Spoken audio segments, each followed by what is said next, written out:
On the morning of April 8, 1945, in a prisoner of war holding area on the western outskirts of the Thuringian town of Gotha, a group of captured German officers stood in their ranks and waited to be processed. They were not a uniform group. Some were Wehrmacht regulars, staff officers, regimental commanders, a signals colonel taken with his entire headquarters company intact when the Americans crossed the Werra River 3 days earlier. Others were harder to categorize. 2 of the men had arrived without proper insignia, their collar tabs removed and their rank markings cut from their sleeves, and they had given names that did not appear in any unit rosters the military police were able to cross-reference. The MPs had flagged them for separate interrogation and had not yet found a time for it. There were too many prisoners. There were always too many prisoners in those final weeks of April 1945, and the administrative machinery of processing them was perpetually behind.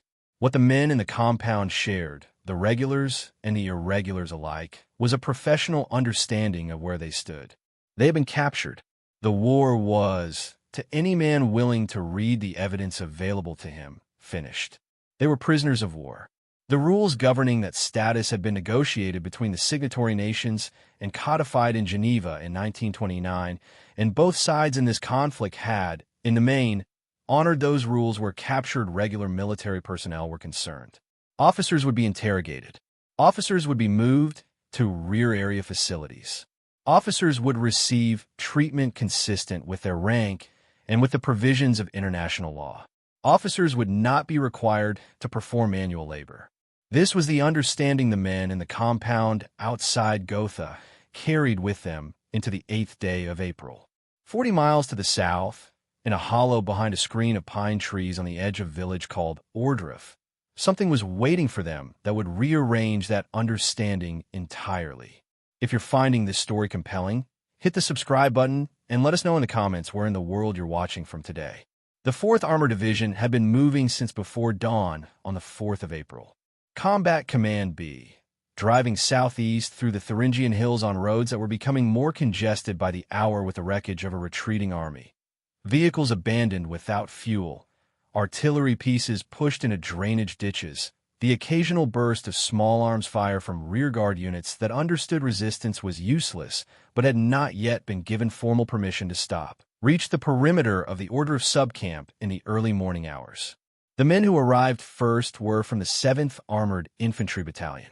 They had been in continuous movement for days, and they were tired in the specific way that soldiers who have been kept moving without adequate sleep are tired, a bone-deep exhaustion that presses down on everything and makes every action feel like lifting something heavier than it is. The smell reached them before anything else did. There is no adequate language for what the 4th Armored Division found at the camp designated Ordruff Nord on the morning of April 4th, 1945.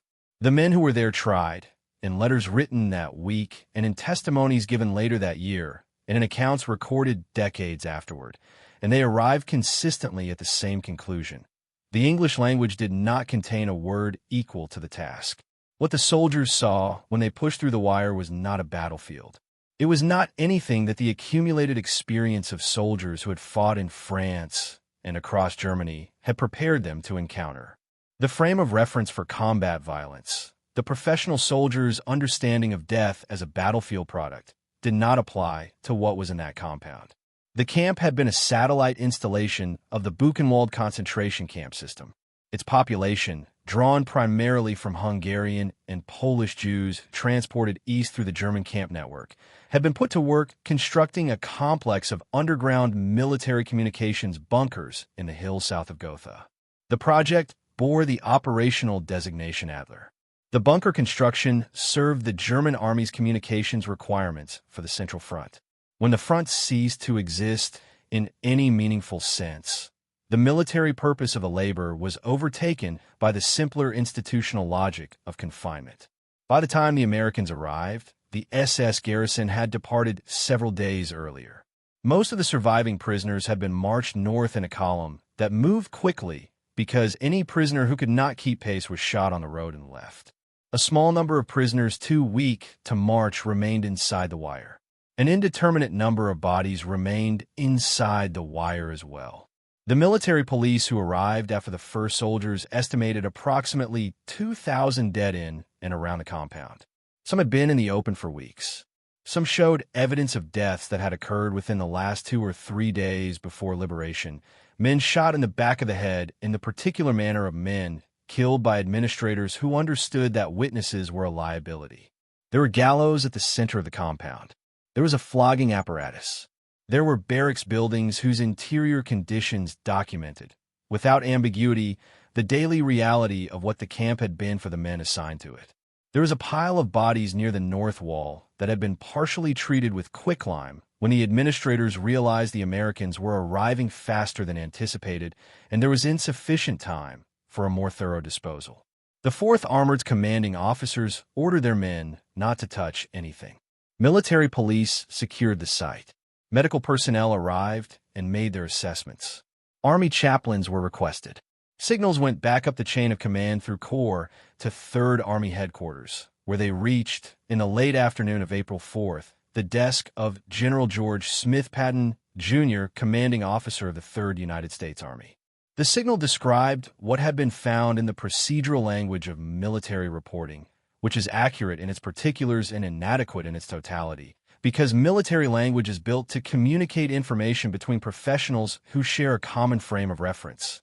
And the frame of reference required to receive the information coming out of Ohrdruf did not yet exist in the United States Army. Patton read the signal and issued orders for the site to be preserved and documented. He then drove to see it himself.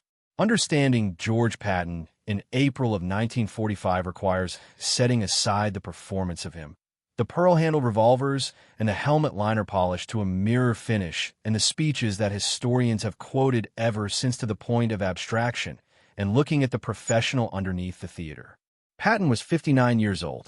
He had been commissioned from West Point in the summer of 1909, had fought in Mexico under Pershing in 1916, had commanded tanks in France in 1918, and had been wounded in the Meuse-Argonne offensive by machine gun fire that put a bullet through his left thigh and continued into the man behind him. He had spent the interwar decades writing armored warfare doctrine in an institution that did not want to hear it. He had been publicly disgraced over the slapping incidents in Sicily and had been rehabilitated for the breakout from Normandy and the drive across France. And by the spring of 45, he was commanding the fastest-moving field army in the Western Theater, an instrument he had spent 30 years building in his mind before he was allowed to build it in practice. He was not, despite the performance he had constructed around himself, a man who experienced combat as theater. He was a man who understood killing as a professional matter, who had thought about it at length, who had decided that the most humane possible application of military force was also the fastest possible application of military force, and who had built the Third Army on that principle. He had seen a great deal of death by April of 1945, and he had integrated it into his professional understanding in a way that men who spend their lives in that profession learn to do.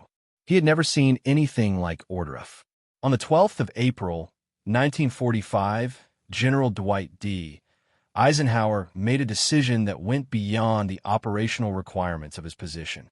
He directed that he and Generals Bradley and Patton would make a personal visit to the camp at Ohrdruf. He wrote afterward, in a message to Army Chief of Staff General George C. Marshall, that he felt it his duty to be in a position to testify at first hand, because he had already understood something that would take considerably longer for the rest of the world to grasp, that there would come a day when people would seek an exit from the full truth of what had happened in these places, and that the exits available to them would include the assertion that the evidence was exaggerated, that the photographs were produced for propaganda purposes, that the reports from soldiers in the field overstated the reality. Eisenhower intended to make himself into evidence that could not be dismissed on those grounds. The three men arrived in the morning and walked the compound together. Eisenhower moved through it methodically, examining each area with the deliberate attention of a man building a case. He looked at the gallows. He looked at the barracks. He looked at the bodies. He did not look away from any of it. He asked questions of the military police officers accompanying the tour. He took notes. He later described the experience in writing as the most profound shock he had encountered in 4 years of war. and Eisenhower had spent 4 years in proximity to the consequences of industrial-scale violence. Bradley walked beside him. Bradley was not a demonstrative man, and he was not demonstrative here. He was silent through most of the tour in the way that silence becomes the only honest available response when language has ceased to be adequate. Patton did not complete the tour. He entered the compound. He saw the gallows and the flogging apparatus and the barracks buildings. He was taken to a large room near the northern edge of the compound where bodies had been stacked and arranged for documentation purposes. He stepped through the doorway, and then he went back outside, and he was physically sick, violently and completely sick in a manner documented by multiple members of his personal staff who were present. After that, he did not re-enter that building. He remained outside it while the tour continued past it, and he stood with his hands at his sides and said very little. There is in all the documented history of George Patton's military career, spanning 3.5 decades and 2 world wars, no other recorded instance of him declining to enter a space because of what it contained. He was a man who insisted on moving his command post forward, who had a habit of appearing at positions so far in advance of his own lines that his staff lived in a state of continuous anxiety about his physical safety. He was not a man who flinched from difficult realities. He flinched from that room. When the tour concluded, Eisenhower spoke to his 2 senior subordinates. The substance of what he said was documented in his message to Marshall sent later that same day and in the accounts of the officers present. He stated that every American unit within reach of the liberated camps would send personnel to walk through them. Not officers only. Everyone. Soldiers who were tired of the war, soldiers who had begun to wonder in the accelerating dissolution of German resistance what exactly they were still fighting for, needed to see what the enemy state had built and staffed and administered and defended. He sent a cable to Washington requesting that a delegation of United States congressmen and a group of journalists be transported to Germany immediately.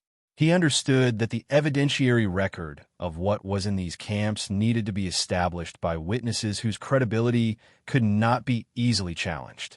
Patton returned to his headquarters and issued orders. Among those orders was the directive concerning the German officers in the holding compound outside Gotha. The order was not long.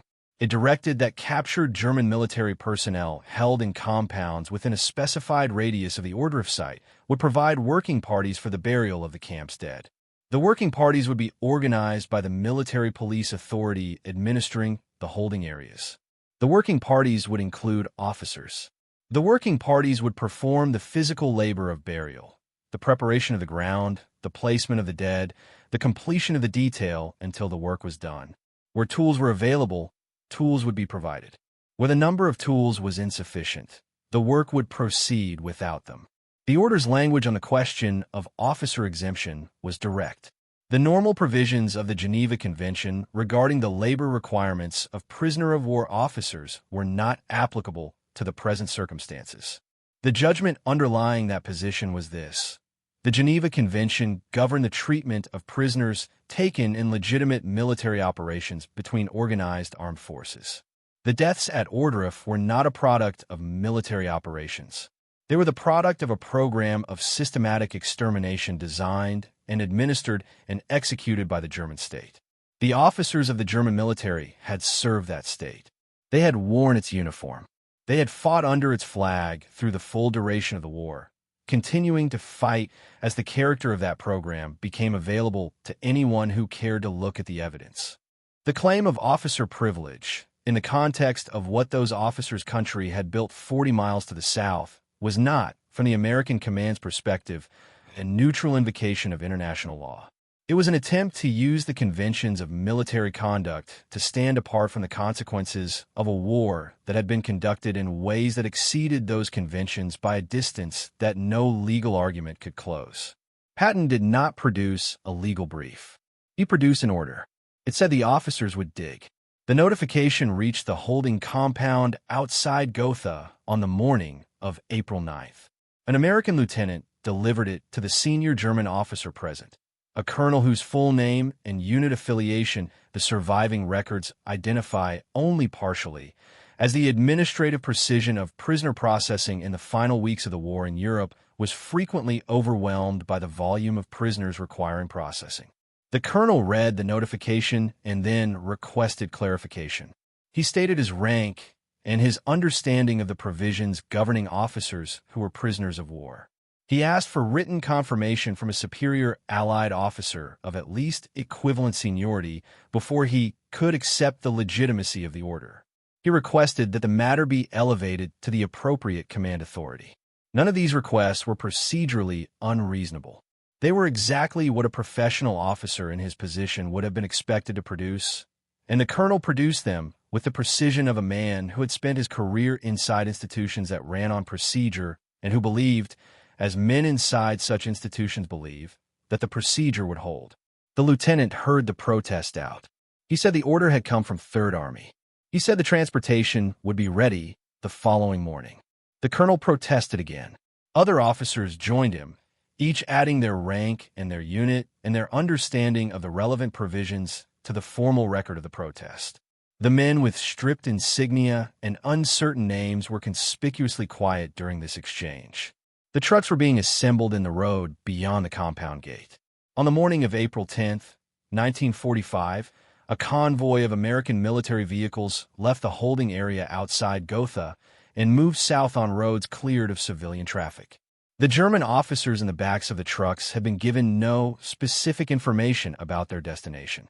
Some of them continued their legal arguments with each other and with the German-speaking interpreter assigned to the detail. Some of them were quiet. Some of them watched the Thuringian landscape move past the canvas flaps at the rear of the vehicle. The convoy drove for approximately an hour through forested hills and into a lower valley. The truck slowed at a military checkpoint and then moved through a gate in a wire fence. The vehicles pulled to a stop inside a compound of low wooden buildings. The smell reached the German officers as the truck stopped. Some of them had heard, in the compressed rumor channels of the prisoner compound, that the Americans had found something south of Gotha. The accounts in those channels were inexact, and the men receiving them had applied, as men will, the natural human impulse to reduce incomprehensible information to comprehensible proportions. What they had heard did not prepare them for what was in front of them when they climbed down from the trucks. The German officers climbed down from the trucks one at a time into the April morning inside the wire at Ohrdruf. And the first thing that reached them was the smell, which was not the smell of a battlefield and not the smell of anything the profession of soldiering had equipped them to categorize. It was a compound smell, organic and chemical at once, the product of months rather than days, the smell of a sustained industrial process whose raw material was human beings and whose waste product was what was left of them. Several of the German officers stopped, moving immediately after descending from the trucks. Not in protest. In the involuntary arrest of motion that accompanies a sensory encounter that exceeds the mind's ability to process it in real time. The American sergeant in charge of the working detail did not give them long to stand still. If this story is landing with you, take a moment to subscribe and turn on notifications. It helps us keep producing work like this. He moved the group forward with the economy of a man who has a specific task and intends to complete it. There were shovels available, though not enough for every man in the detail, which meant that some of them would work with tools and some of them would work without. This was not a deliberate choice on the part of the American command. It was a product of the logistics of a military advance that had moved faster than its supply trains could follow in those final weeks of the war. The sergeant distributed what was available and directed the German officers toward the area where the unfinished burial work was concentrated along the eastern edge of the compound. The colonel who had protested formally in the compound outside Gotha, who had invoked the Geneva Convention provisions twice and had requested on 2 separate occasions to speak with an American officer of equivalent rank, asked through the details German-speaking interpreter what they were being required to do precisely. The interpreter told him. The colonel stood for a moment with the shovel in his hands and looked at the ground in front of him. Then he looked at the compound around him. His account of what he saw in those moments is not available, because he did not write one. What is available, in the testimony of the military police corporal responsible for supervising the northern section of the detail, is what the colonel looked like during those first minutes inside the wire. He stood still for a period the corporal estimated at 2 or 3 minutes. He did not speak. He did not look at the men around him. He looked at the compound, moving his gaze slowly across it in the specific way that a professional soldier scans terrain, assessing it, building a picture. Then he put the shovel in the ground. What the German officers encountered as they worked in the order of compound on the 10th and 11th of April, 1945, was not an abstraction. It was not a report and not a photograph and not an after-action summary delivered through the chain of command in the language of military procedure. It was the physical reality of the place, compressed into the specific act of preparing earth for the specific men who had died on it. And the physical reality of the place did not permit the same distance from itself that language and report and official record permitted. You could not work in the ground at Ohrdruf and maintain the view from a desk. Some of the officers who worked without shovels where the tools ran short turned the soil with their hands in the areas where the ground was soft enough. The work was slow. The detail continued through the morning. Military police supervisors moved along the line of workers. No one spoke much. The accounts that exist from the American soldiers who were present that day describe a silence over the working detail that was different from the ordinary silence of labor, a silence with a quality to it that the men noted without being able to name precisely. The men who were assigned to carry what was being placed in the ground were also from the German officer-prisoner pool. The bodies were not light, and they were not intact in many cases, and the work of moving them required a physical proximity to the reality of the camp that no amount of professional bearing could hold at arm's length. Several of the German officers stopped at different points during the morning and simply stood with the tools in their hands, looking at what was in front of them. The military police supervisors let them stand for a moment and then redirected them back to the work. Not with anger, not with ceremony, just with the quiet instruction that the work needed to continue and that they needed to continue with it. None of them protested again inside the wire. This is the thing that Patton's order accomplished that no speech could have accomplished and that no formal legal proceeding could have accomplished in the compressed weeks remaining before the German surrender. It put the men who had served the state that built this place in the dirt of the place itself and required of them the minimum act of moral acknowledgement available to a human being in the face of what had been done. That they see it at close range, that they touch the ground it sat in, that they do something, even something as insufficient as burial, about what was there. The order asked nothing of them in the way of confession or contrition or formal acknowledgement. It asked only that they work. And the work asked everything else of them without being asked. By the afternoon of the second day, the burial detail in the area the sergeant had assigned was substantially complete. The working party was assembled at the gate for transport back to the holding compound. The colonel who had formally protested the order twice was among the last men to walk to the gate.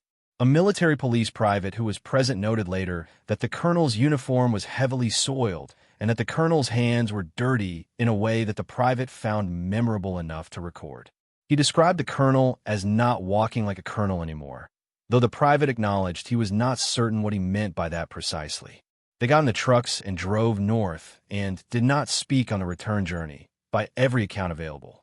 While the German officer prisoners were being returned to their compound, something else was happening 8 miles away in the town of Gotha, and it was something that Patton had also ordered, and it was something that would produce one of the most documented and most morally complex episodes of the final weeks of the war in Europe.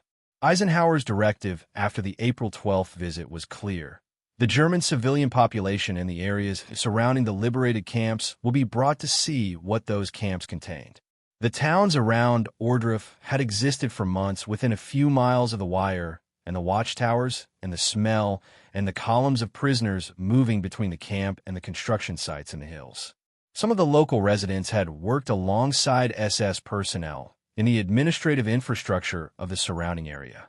Others had simply been present, living their lives, buying bread, watching their children grow, within walking distance of 2,000 dead men.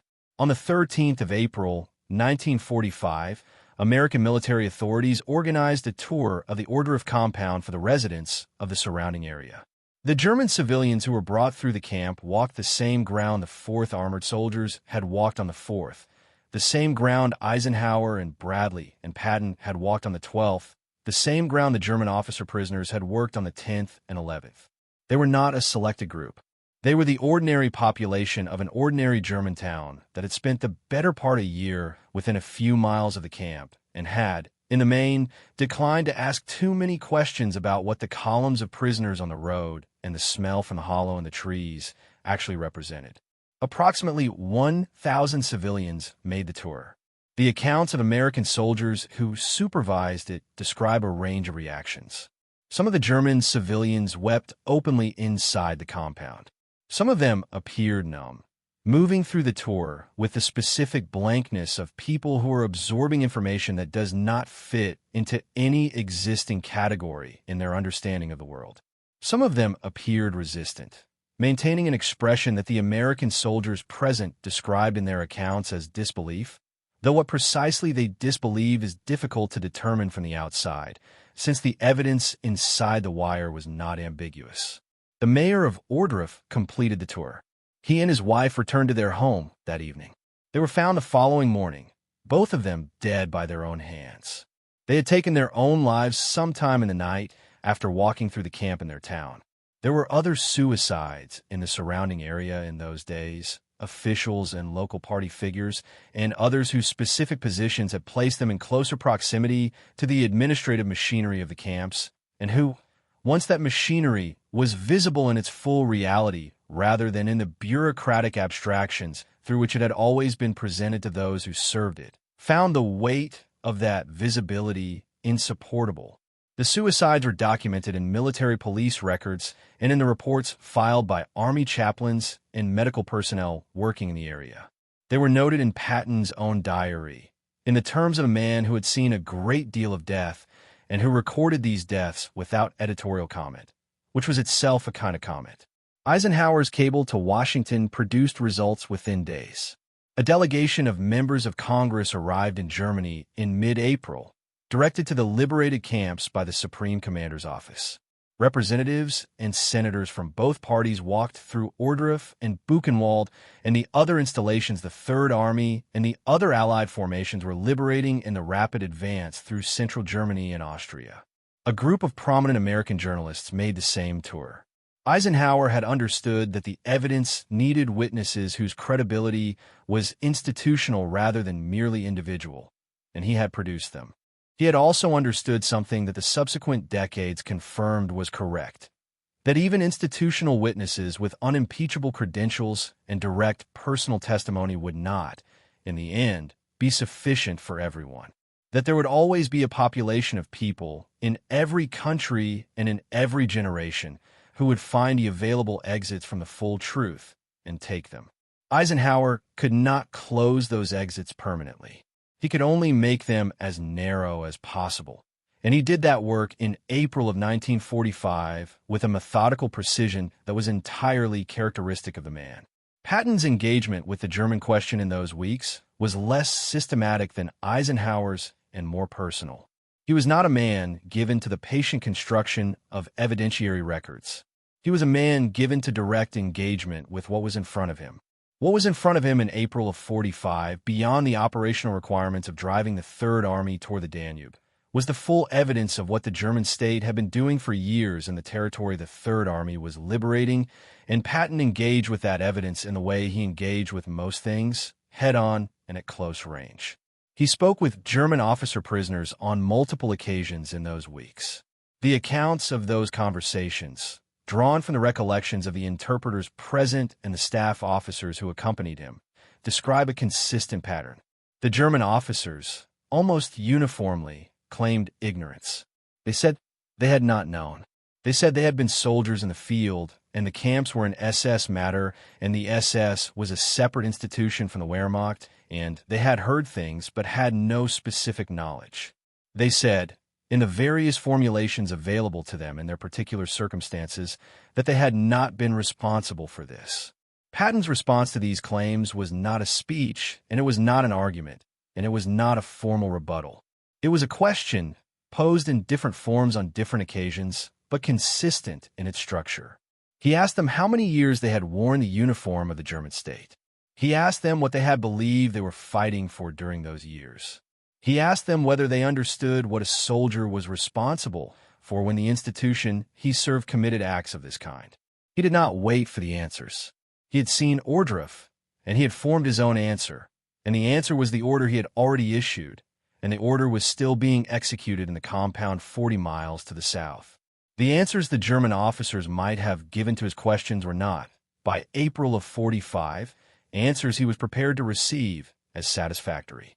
There is a documented exchange from these weeks, cited in the recollection of a 3rd Army staff officer who was present for it, in which a German general being held in a field headquarters waiting area attempted to engage Patton in a conversation about military professionalism, about the shared culture of officers on both sides of the conflict who had served according to the traditions of their respective armies. The general said something to the effect that soldiers on both sides had done their duty and that whatever crimes had been committed were the responsibility of the political apparatus, not the military one. Patton listened to this through the interpreter. Then he said that he had been to Ordruff, and the general had not. He said the distinction the general was drawing between the political apparatus and the military apparatus was not visible from inside the wire at Ordruff. He said he did not intend to continue the conversation. He walked away. That is the last orders version of Patton. Not the speechmaker, not the performer, but the man who had been to Ordruff and who carried the knowledge of Ordruff in the same way that a wound carries itself, as something that reorganizes everything around it. The Third Army continued its advance through southern Germany and into Austria through the rest of April and into May. It liberated additional camps. The 4th Armored Division, which had found Ordruff on the 4th, liberated the Mauthausen concentration camp in Austria on the 5th of May, 3 days before the German surrender. The men who had walked through Ordruff 6 weeks earlier now walked through Mauthausen, and the men who had been at Mauthausen from the beginning were taken out to Ordruff, and the circuit of evidence completed itself in the flat bureaucratic language of military liberation reports that did not and could not hold what the places they were documenting actually contained. The German surrender came on the 8th of May, 1945. Patton received it with the same refusal to perform that he had shown inside the wire at Ordruff. He issued the necessary operational orders, received the reports of his units, and wrote in his diary. He did not make a victory speech. He had said what he had to say in April, not in words, but in an order that put German officers in the ground at Ordruff with shovels in their hands, and, where shovels ran short, with their hands. What became of the specific German officers who worked the burial detail at Ordruff is largely undocumented at the level of individual identity, because the administrative record of prisoner processing in the final weeks of the war was not precise at the individual level below the rank of general officer. They were processed through the prisoner of war system, screened by intelligence officers looking for war crime suspects and SS personnel who had shed their insignia, and eventually released or transferred to the longer-term prisoner processing infrastructure that handled the enormous population of German military prisoners the Allied advance had produced. Whether any of them wrote about what they had done in the compound at Ordruff, whether any of them returned after the war to the question of what their rank had and had not exempted them from, is not available in the record. The German state and the German military and the German professional class spent the decades after the war in a complex and still unfinished negotiation with the question of how much of what happened was the responsibility of those who ordered it, and how much belonged to those who served without asking what they were serving. That negotiation has never fully resolved itself, because it is the kind of question that resists full resolution.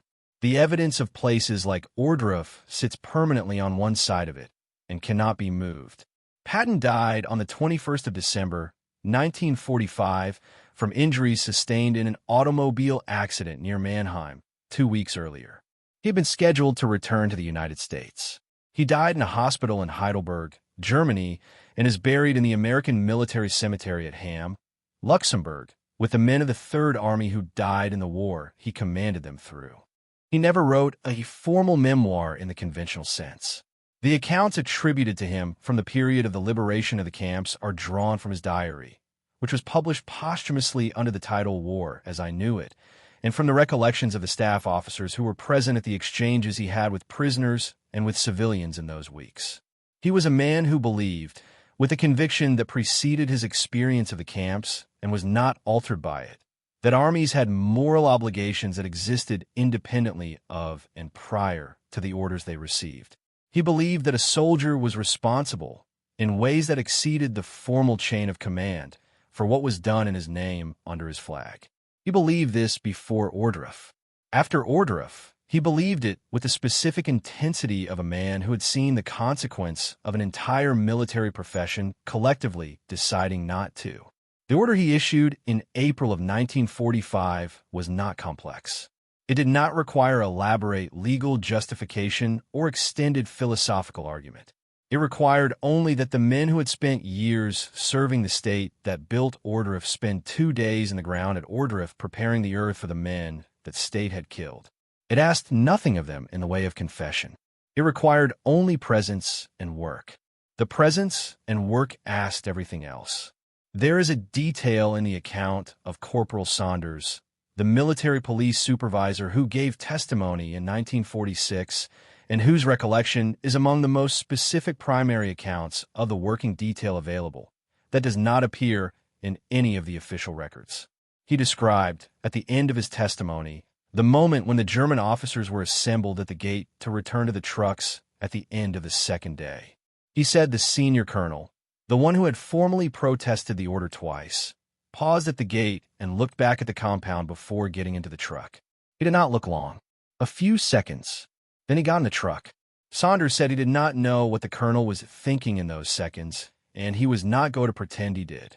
He said he only knew what he saw, which was a German colonel in a dirty uniform standing at a gate in the wire and looking back at the place where he had spent 2 days with his hands in the ground.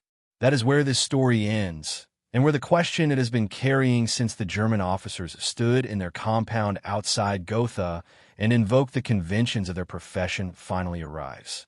They expected to be treated as officers. They expected the rank to hold. They expected the professional code that governed the behavior of military men in captivity to function as it had always functioned, to provide the separation between their identity as soldiers and the full weight of what their soldiering had served. They expected the distance that rank and profession and the conventions of war had always provided.